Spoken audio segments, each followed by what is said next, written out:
and today I'm here to tell you the story Nori of Jack and the Pirate School, Part 4. I can tell you that Prince Bertie the Frog is really excited because he loves stories about pirates. Would you like to hear Part 4? You would? Then get your cutlasses ready and hang on to the rigging, and I'll begin. Just in case you can't remember what happened so far, Jack was a boy of 7 who went off to sailing school one summer. But there was a bit of a mix-up, and Jack found himself at pirate school instead. But the lunch they made was so disgusting, Jack was sick, and Captain Blackheart decided to put him up for ransom. "For ransom!" cried Jack. "Aye, lad," said Captain Blackheart. "I reckon your parents will pay a pretty penny to get you back. Better than see you walk the plank." "Walk the plank!" cried Jack. "Well, of course," said Ben the cabin boy. "Anyone doesn't pay the ransom, we make them walk the plank. But don't worry, you won't drown. The sharks'll eat you in no time." Jack felt even queasier after that. "Black Spot!" cried Captain Blackheart. "Bring me that parrot!" Jack watched the ugly-looking pirate called Black Spot walk across the deck. On his shoulder there was the very same parrot who he had seen at the railway station. "Walk the plank! Walk the plank!" squawked the parrot. "Shut up, you stupid bird!" growled Black Spot. From his overcoat, Captain Blackheart pulled out a piece of parchment and a bottle of ink. He grabbed hold of the parrot, plucked out a feather, and dipped it into the ink. "Ouch! That hurts!" squeaked the parrot. "One more squawk out of you, birdie, and you'll be going in the stew," snarled Captain Blackheart. "Big meaty? What was that?" "I said, which stew?" "Shut up!" Then he looked up at Ben, handed him the feather and told him to start writing. Because Ben, it turned out, was the only person on the ship who could read and write, even though he was only the cabin boy. Captain Blackheart scratched his chin with his hook and tried to think. "To Jack's parents," he began, and then he looked at Ben. "Are you writing this down?" "Yes, sir," said Ben. "Very well," said Captain Blackheart. "To Jack's parents, allow me the honour of introducing myself. My name is Captain Blackheart, the meanest, cruellest, black-hearted ruffian of the 7 seas and the 5 oceans, and I am honoured, sir, to make your acquaintance. Into my possession has fallen a boy called Jack, whom I believe is your son. Although you must be ashamed of the lily-livered little landlubber, and I could hardly blame you for disowning the cowardly wretch completely, on my first acquiring the said boy, my plan was to enrol Jack in my pirate school. I'd have taught him all the skills he needed for a life of mayhem, skullduggery, and piracy on the high seas. And yet, on the first day here, he has been sick. He doesn't like the food, and he doesn't care much for the waves either.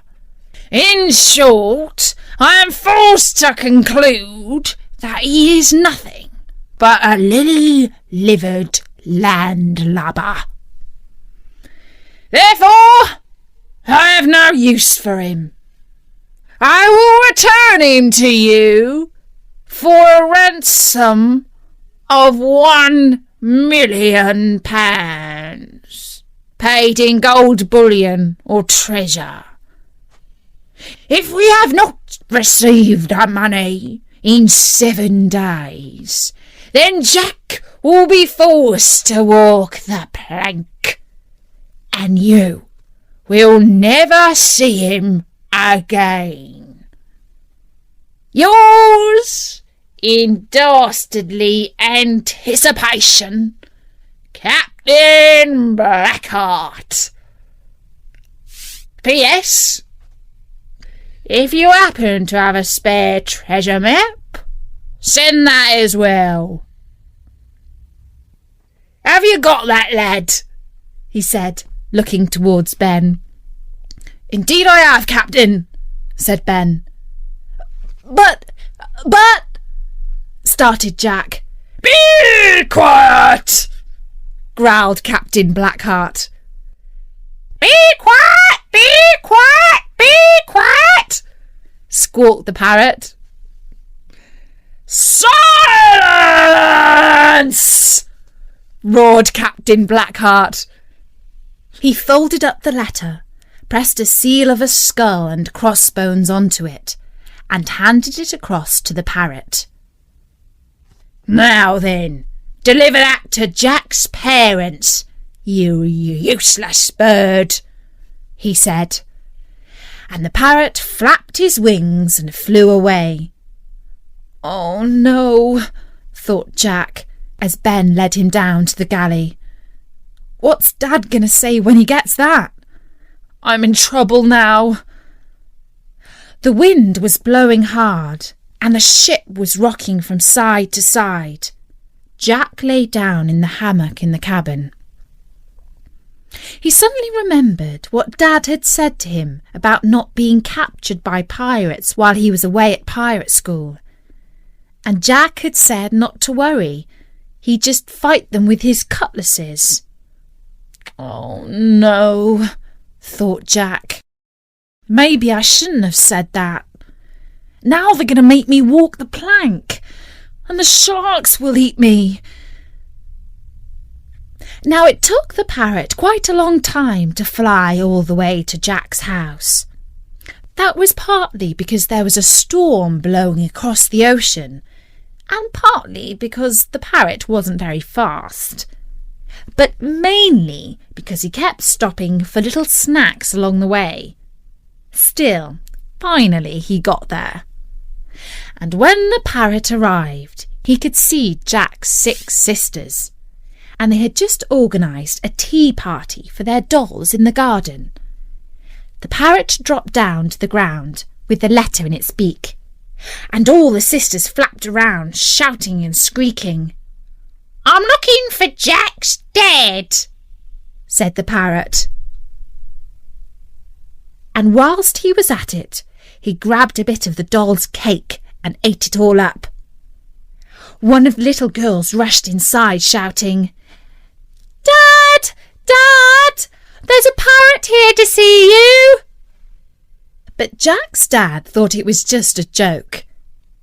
Eventually he came outside and saw a slightly podgy-looking parrot polishing off its 3rd helping of cake. And there was a letter at its side. He picked up the letter and started to read. He frowned and scratched his head. And then he started to laugh.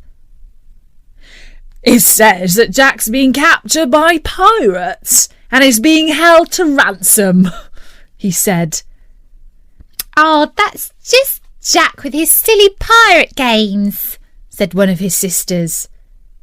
Remember, he said he'd fight them off with his plastic cutlasses, said another. You're quite right, Jack's dad decided, and he sat down to write a reply. Dear Captain Blackheart, he began, I too am honoured to make your acquaintance, dear sir. My son Jack, far from being a lily-livered landlubber, is the bravest boy who ever sailed the seven seas. He assured me personally before he left that if he was captured by pirates, he would fight the rascals off with his cutlass. No force on earth can keep him prisoner, and certainly not the cowardly Captain Blackheart. Your faithful servant, Jack's dad. P.S. Your parrot has eaten all our cake.